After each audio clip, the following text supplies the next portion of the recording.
Madagascar en feu. Alors que je vous parle, des milliers de jeunes affrontent l'armée dans les rues d'Antananarivo depuis septembre 2025. Les Malgaches n'ont plus rien à perdre.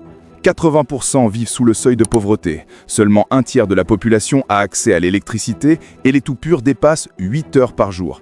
Mais ce qui va vraiment vous choquer, c'est ce que cache le président Rajoelina. Un passeport français obtenu en secret en 2014 et des liens troublants avec l'Élysée. Aujourd'hui, je vous révèle tout sur cette révolution qui pourrait faire tomber l'allié le plus stratégique de la France dans l'océan Indien. Mes chers stratèges, bienvenue sur Afrostratège, la chaîne qui décrypte les enjeux géopolitiques de l'Afrique sans filtre. Si tu es nouveau ici, abonne-toi maintenant et active la cloche pour ne rien manquer de nos analyses exclusives. Rejoins notre communauté pour soutenir la chaîne.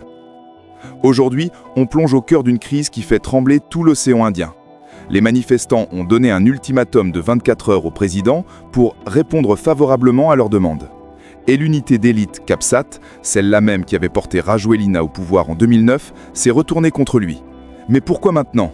Qu'est-ce qui a mis le feu aux poudres? Accrochez-vous, la vérité est explosive. Tout a commencé le 25 septembre 2025 dans la capitale. Mais attention, ce n'est pas juste une histoire de coupure d'électricité.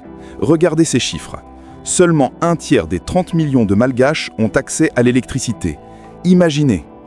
Les gens n'ont pas de réfrigération pour les médicaments, pas d'eau pour l'hygiène de base, selon Transparency International.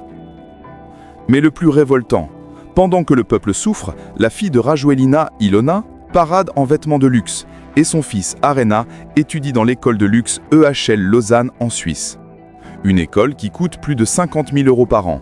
D'où vient cet argent dans un pays où 75% de la population vivait sous le seuil de pauvreté en 2022, selon la Banque mondiale? Gen Z Madagascar, la révolution One Piece. Et c'est là que ça devient fascinant. Le mouvement Gen Z Madagascar a émergé sur Facebook, gagnant plus de 100 000 followers en 5 jours. Leur logo, le chapeau de paille de One Piece, version malgache. Pourquoi ce symbole? Comme au Kenya et au Népal, cette image du manga représente la lutte contre un gouvernement autoritaire. Des pages TikTok comme Gazi Badi et Baiz Merina dénoncent le train de vie luxueux de la famille présidentielle, créant une rage virale qui a transformé la frustration en action. Maintenant, accrochez-vous bien. En juin 2023, la révélation de l'acquisition par Rajoelina de la nationalité française en novembre 2014 a provoqué un scandale. Cette naturalisation dynamique, obtenue pendant sa période de retrait politique, est suspectée d'avoir été négociée pour faciliter son départ du pouvoir après le coup d'État de 2009. Vous comprenez l'hypocrisie. Le président qui revendique les îles éparses françaises, qui affiche une